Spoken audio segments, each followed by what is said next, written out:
esta cuenta que hacen durante el sexenio dice 18 sacerdotes asesinados. Se ha registrado en 2017.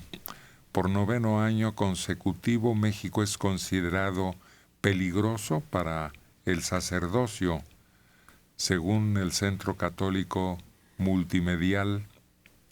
En su reporte sobre las agresiones contra integrantes de la Iglesia, señala que durante los últimos 26 años se han registrado 66 atentados contra miembros de la congregación, de los cuales 60 son crímenes arteros, 2 corresponden a sacerdotes que están desaparecidos y 2 a secuestros frustrados.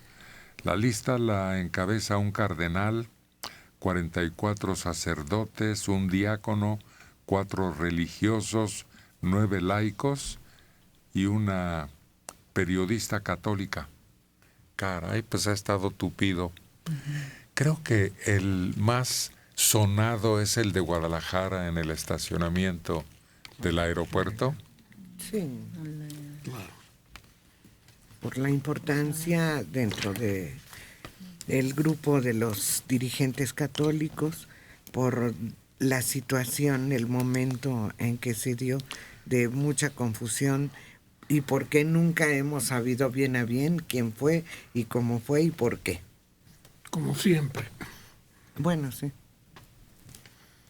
Y como siempre hubo una confrontación entre la versión oficial de la confusión con un capo y la versión de la Iglesia, que nunca la aceptó, tanto que pues sobre todo con Carpizo, no sé si se acuerdan, cuando le pedía a la Iglesia pruebas, les decía en una entrevista que hizo. Pero era inocultable que el hecho en sí denunciaba que el atentado había sido directamente contra el hombre y su chofer. No había habido en realidad razón para confundirlo con nadie. Y se hablaba del portafolios que supuestamente llevaba en el carro y que desaparece. Porque se hablaba de que este hombre llevaba información sobre la liga que había entre ciertos políticos y los narcotraficantes. Pues esa era razón suficiente para cubrir con un velo de interrogación el hecho mismo. Decían que la Madre Teresa de Calcuta no quería venir a México para que no la confundieran con Gloria Trevi.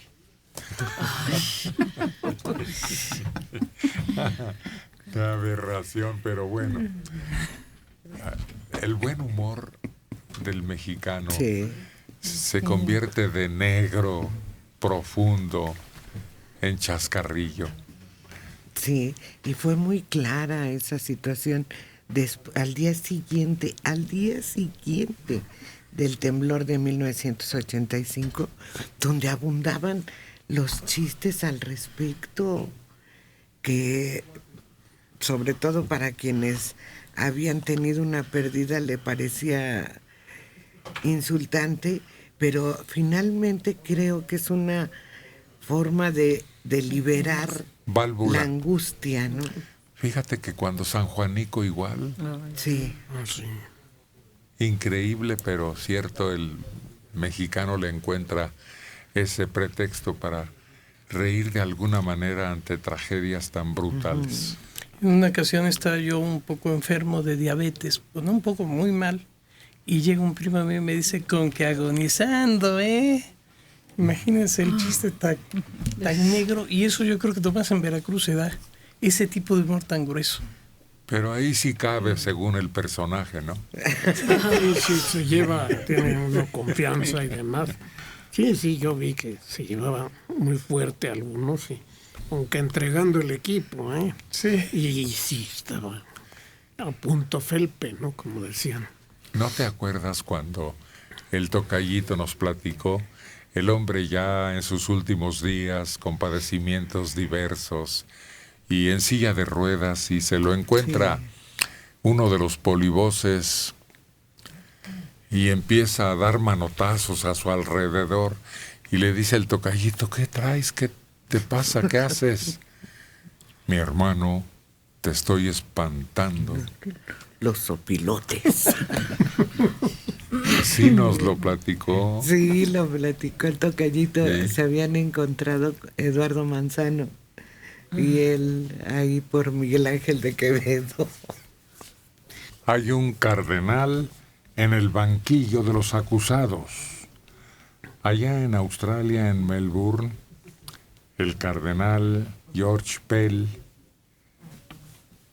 la primera comparecencia a un juicio por abusos sexuales. A través de su abogado, ha amenazado la imagen del Papa de ir contra los abusos de la Iglesia. Eso es lo que más ha conmocionado a Roma. Es un clérigo católico, ya habíamos hablado de él aquí, australiano, el de mayor jerarquía y principal asesor financiero del Papa, pero está acusado de abusos sexuales hace años contra varias personas. Las acusaciones todavía no se han hecho públicas, aunque la policía ha descrito como delitos históricos. El cardenal no se pronunció culpable o inocente. El abogado tiene previsto declararse oficialmente como no culpable.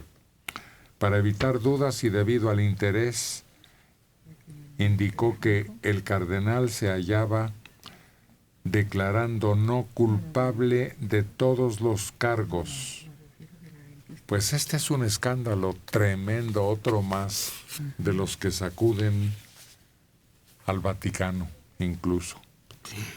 Y sobre todo la acusación de que podría revelar otros detalles todavía más dañinos para la Iglesia. Ya estamos perdiendo hasta la fe ahora. O está en juego, vamos a decir, ¿no? Pero yo sí veo que ha habido un cambio en que el actual Papa Francisco, en lugar de negar el problema como venían haciendo otros papas, lo ha enfrentado. Ojalá y este caso no sea la excepción. Ojalá y no sea la excepción este asunto. Aunque muchos clérigos han sido acusados de abusos sexuales en los últimos años, Pell es de lejos el de mayor categoría que afronta cargos. Tras años de supuestos encubrimientos deliberados y silencio de la Iglesia sobre su escándalo de pederastia, sobrevivientes de los abusos y sus defensores celebraron el procedimiento de Pell como un cambio trascendental en la respuesta de la sociedad a la crisis. Es que ya está en una audiencia, ya se le está dando otro tipo de tratamiento. En todo caso, lo que hacían era cambiarlos de sede, ponerlos en lo oscurito, que se fueran a cierto sitio a reflexionar sobre lo que habían cometido en el mayor de los castigos, y ya, se olvidaba el caso. O llegaban a acuerdos con la las diócesis víctimas. para dar dinero a las víctimas también. Pero aquí ya se le está juzgando, y eso ya es un paso grande y por diferente. autoridades civiles. Exacto, porque todo se quedaba en el ambiente eclesiástico y aquí no, ya está rebasando eso y se le está tratando pues como un pederasta. ¿Y cuál será la respuesta del Papa, que ha tratado de ir contra esos abusos? Pero el escándalo ya salpica al Vaticano. Sí, ya está en el ámbito civil. Yo creo que quiere decir que el Papa no va a intervenir en lo absoluto en apoyo a este cardenal. funcionar. Si ya lo dejó, ya puede darse por fuera de la protección papal.